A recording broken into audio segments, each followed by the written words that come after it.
Hello students, ninth class के सभी बच्चों को मेरा नमस्कार। प्यारे बच्चों, आज की जो विज्ञान की वर्कशीट आई है, वर्कशीट नंबर 9 आई है। नाइन्थ की जो वर्कशीट है और विज्ञान की वर्कशीट नंबर 50 आई है आज दिनांक 2 नवंबर को। अभी तक जो वर्कशीट आई थी इस लेसन से संबंधित, उसमें बेटा हमने केवल और केवल पादप ऊतकों के बारे में अध्ययन किया था। चाहे वो जाइलम है, फ्लोएम है, वो दूसरे ऊतक हैं, सामान्य ऊतक हैं, कुछ भी है। अभी तक हमने केवल पौधों के ऊतकों के बारे में अध्ययन किया था। आज हम जंतु ऊतकों के बारे में अध्ययन करने जा रहे हैं और जंतु ऊतकों में जो सबसे पहला ऊतक है वो है एपिथेलियमी ऊतक। स्टार्ट करते हैं।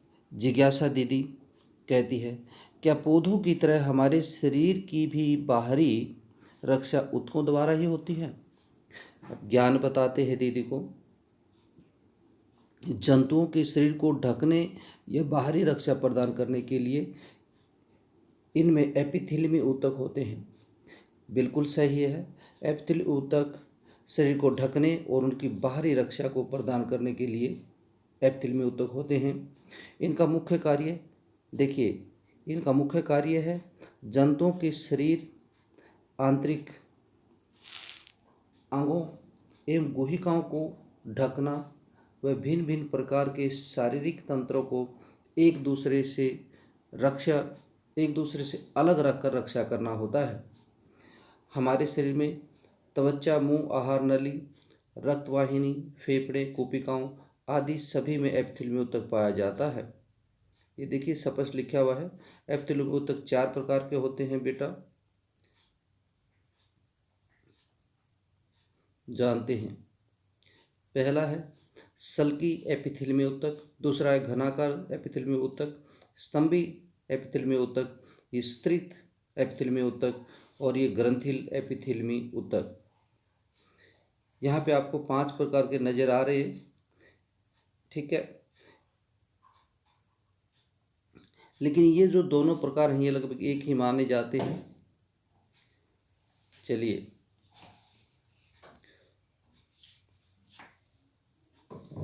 अब हम एक एक के बारे में अध्ययन करेंगे। पहला है सल्की एपिथेलियमी ऊतक।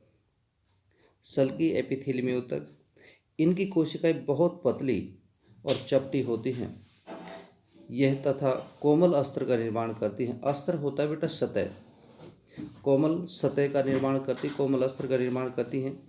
और ये कहाँ पाई जाती हैं? रक्तवाहिनियाँ, फेफड़ों की कोशिकाओं, जहाँ पे विसरण होता है, पदार्थों का आवागमन होता है।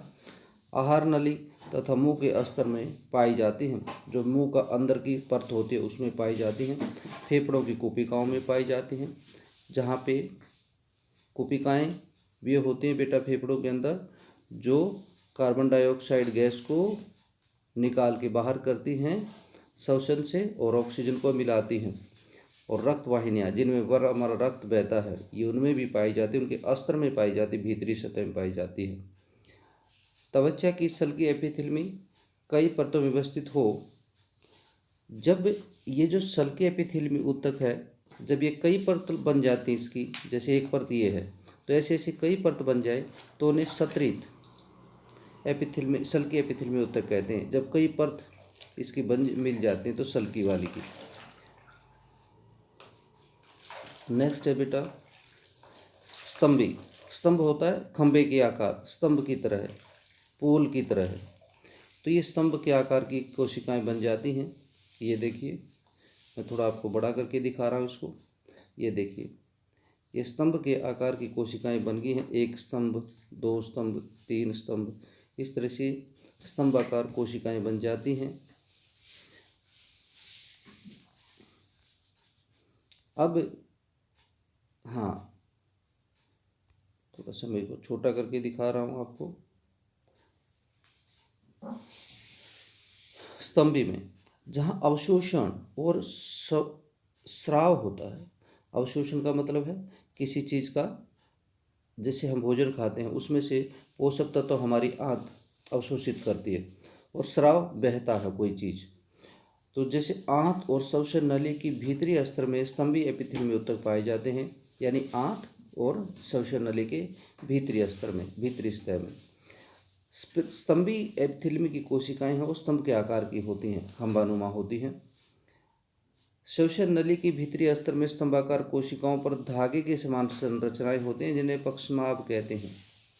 ठीक है, श्वसन नली की भीतरी स्तर में स्तंभाकार कोशिकाओं पर, स्तंभाकार जो कोशिकाएं हैं उनके ऊपर होती हैं धागे जैसी, इनके ऊपर धागे जैसी संरचनाएं होती हैं जिन्हें हम क्या कहते हैं, पक्षमाभ कहते हैं, जो पदार्थ के चाल में सहायता करते हैं। ये पक्षमाभ पदार्थ के चाल में सहायता करते हैं। इन्हें साधारण स्तंभी ऊतक भी कहते हैं। अगले प्रकार पे बढ़ते हैं, घनाकार। घनाकार घन के आकार का जो एपिथेलियमी ऊतक है, जिसमें घन के आकार की संरचना होती है। ठीक है, जिसमें ऐसी कोशिकाएं होती हैं जो घन के रूप में होती हैं। यह घनाकार कोशिका वृक्क की नलिकाओं, वृक्क किडनी की नलिकाओं और लार ग्रंथियों के स्तर को बनाती हैं। यानी ये कोशिकाएं कहाँ पाई जाती हैं, लार ग्रंथियों में और वृक्क की नलिकाओं में। ठीक है, ये यांत्रिक मजबूती प्रदान करते हैं इन अंगों को। यांत्रिक यानी कार्य करने में वो मजबूती प्रदान करती हैं। इनकी कोशिकाएं ग्रंथि कोशिका का भी काम करती हैं, ग्रंथि कोशिका का, जो जरूरी पदार्थों का स्राव करती हैं। नेक्स्ट है ग्रंथिल। ग्रंथिल कभी कभार घनाकार, जब ये घना, देखिए यहाँ ध्यान दीजिए, जब घनाकार ऊतक अंदर से मुड़ जाता है ना, तो इसे ग्रंथिल कहते हैं। एक ग्रंथि का आकार ले लेता है, ये देखो मुड़ जाता है ये ऊतक, ये सीधा रहने के बजाय ऐसे इस तरह से मुड़ गया ये।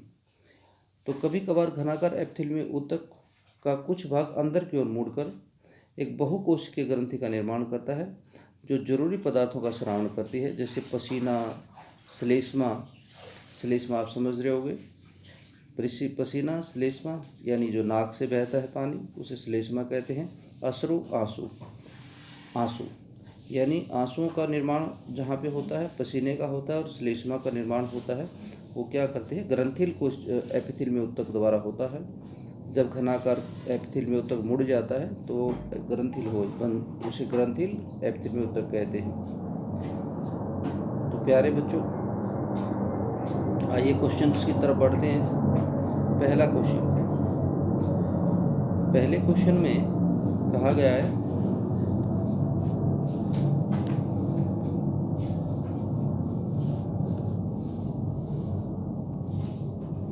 हाँ पहला क्वेश्चन, एपिथेलियमी ऊतक के क्या कार्य हैं, आप बता ही सकते हैं, आपने पढ़ा था। यहाँ यह कहाँ स्थित होता है, एपिथेलियमी ऊतक के, जो हम स्टार्टिंग में पढ़े थे, थोड़ा सा ध्यान दीजिएगा। एपिथेलियमी ऊतक सामान्यतः कितने प्रकार के होते हैं ये भी आपको मालूम है, मैं नहीं बता रहा अभी। स्तंभी एपिथेलियमी ऊतक कहाँ स्थित होते हैं, इसका क्या कार्य है। स्तंभी एपिथेलियमी ऊतक ये कहाँ स्थित होते हैं वो बता रहा है, और इसका कार्य लिखना है आपको। ग्रंथिल और घनाकार ऊतकों में अंतर लिखना है।